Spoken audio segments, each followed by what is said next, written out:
তেলের খনি পাওয়া গেছে কোথায়? কুমিল্লা জেলা লালমাই উপজেলা বড় ধর্মপুর গ্রামে, যেটা কিনা আজ থেকে প্রায় 21 বছর আগে 2005 সালে এটাকে সিলগালা করে দেওয়া হয়েছে।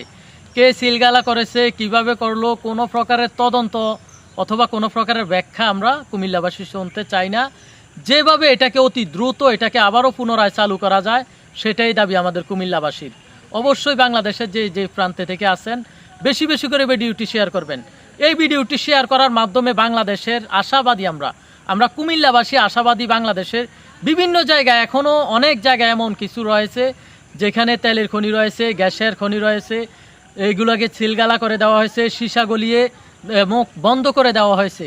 আশা করি বিভিন্ন জায়গার জিনিসগুলো উন্মোচন হবে, আমরা এগুলো সংবাদ পাবো।